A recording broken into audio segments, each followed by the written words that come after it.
नमस्कार, मैं हूँ राजेश श्रीवास्तव। आज मेरे पास आपको देने के लिए एक बड़ी खबर है। जिस अतीक अहमद के भाई अशरफ की पत्नी जैनब फातिमा को पूरे देश की सुरक्षा एजेंसियां खोज रही हैं। एसटीएफ लगी हुई है, यूपी एसटीएफ काम कर रही है और देश की अन्य एजेंसियां काम कर रही हैं। पुलिस लगातार उसकी तलाश में दबिश मार रही है। और जब से आपको याद होगा 24 फरवरी 2023 को अतीक अहमद और अशरफ ने मिलकर के एक घटना को अंजाम दिया था। उमेश पाल जो राज्यपाल हत्याकांड का मुख्य गवाह था, उसकी मौत हो गई थी 24 फरवरी को।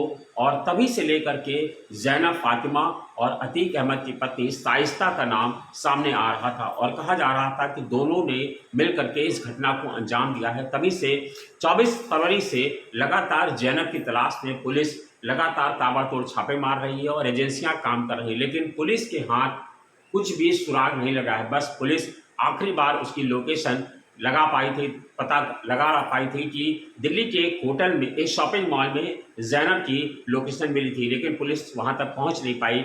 लोकेशन तो पुलिस को कई बार मिली, लेकिन आज जो मेरे पास खबर है वो ये है कि जिस जैनब फातिमा को यानी अशरफ की पत्नी को पुलिस तलाश रही है, वो पुलिस को और सुरक्षा एजेंसियों को, जांच एजेंसियों को धूल चटाते हुए इलाहाबाद हाईकोर्ट पहुंच गई। जी हाँ, 16 अगस्त को इलाहाबाद हाईकोर्ट के शासकीय अधिवक्ता कार्यालय में उसकी अग्रिम जमानत की याचिका पर सुनवाई के लिए उसने अपना वाद दायर किया है। और इस याचिका का नियम होता है कि जब कोई अग्रिम याचिका के लिए दाखिल करता है तो उसे हाई कोर्ट के आइडेंटिटी सेंटर में जाना पड़ता है। और जैनब आइडेंटिटी सेंटर के में जा करके खुद उसने अपनी फ़ोटो खिंचवाई है और वहाँ पर फ़ोटो खिंचवा करके उसने खुद अपील की है इसकी जानकारी। और ये याचिका 16 अगस्त को दाखिल की गई है इलाहाबाद हाई कोर्ट में। अब इलाहाबाद हाई कोर्ट इस पर सुनवाई करेगा कि जैनब फातिमा को इस पर अग्रिम या जमानत दे दी जाए या नहीं दे दी जाए। लेकिन फिलहाल आपको बता दें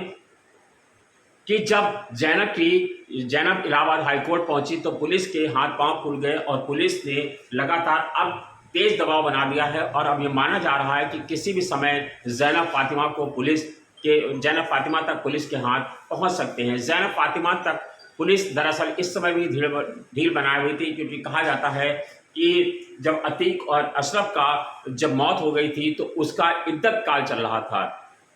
इस्लाम धर्म में इद्दत काल होता है, यानी मौत के 4 महीने 10 दिन का जो वक्त होता है, उसमें जो घर वाले होते हैं, जो परिजन होते हैं, जो पत्नी होती है या पुत्र होते हैं, वो इसको शोक मनाते हैं। इसीलिए जो इद्दत काल चल रहा था 4 महीने 10 दिन का वक्त, उसमें पुलिस ने थोड़ा सा ढील दे रखी थी, जिसके चलते वो अभी तक पकड़ में नहीं आ रही थी। हालांकि इसके बारे में एक जानकारी और मिली थी पुलिस को। आपको याद होगा पिछले दिनों पुलिस ने इलाहाबाद के जाने माने वकील विजय मिश्रा को, जो अतीक और अशरफ के वकील हैं, उनको पुलिस ने लखनऊ के एक होटल में गिरफ्तार किया था। कहा जा रहा था कि उस दिन, जिस दिन इलाहाबाद में के वकील विजय मिश्रा को लखनऊ से गिरफ्तार किया गया, उस समय भी जैनब की लोकेशन लखनऊ में ही थी। लेकिन जब पुलिस वहां पहुंची उसके पहले ही बुर्के की आड़ में जैनब वहां से निकल गई थी। कहते हैं कि जैनब और एक कारोबारी था जिसके बीच में जमीन का लेन देन होना था और विजय मिश्रा उसके मध्यस्थता कर रहे थे। लेकिन जब पुलिस को जानकारी मिली तो यूपी एसटीएफ ने विजय मिश्रा को तो गिरफ्तार कर लिया, लेकिन जैनब वहां से निकल गई थी। उसके बाद उसकी लोकेशन दिल्ली में मिली, लेकिन जिस समय विजय मिश्रा को गिरफ्तार किया गया उस समय ही विजय मिश्रा की जैनब फातिमा की लोकेशन लखनऊ की ही बताई गई थी।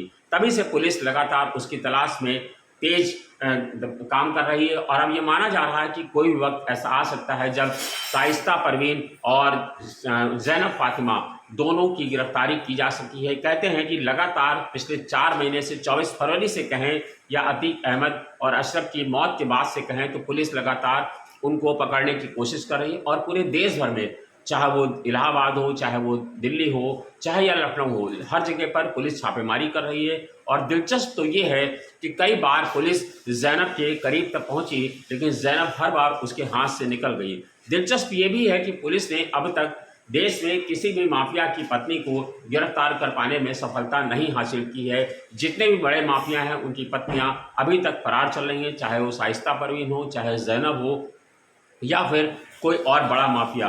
पुलिस ने सभी की तलाश में प्रयास तो किए, लेकिन सफलता किसी को आज तक, किसी भी मामले में पुलिस को आज तक नहीं लग पाई है। अब ये कहा जा रहा है कि ज़ैनब और शाइस्ता परवीन पर पुलिस ने 50 लाख रुपए का इनाम भी घोषित कर रखा है, और ज़ैनब फातिमा को पुलिस ने भगोड़ा घोषित किया है, और भगोड़ा घोषित होने के बाद से ही उसकी तलाश में लगातार तलाश हो रही है।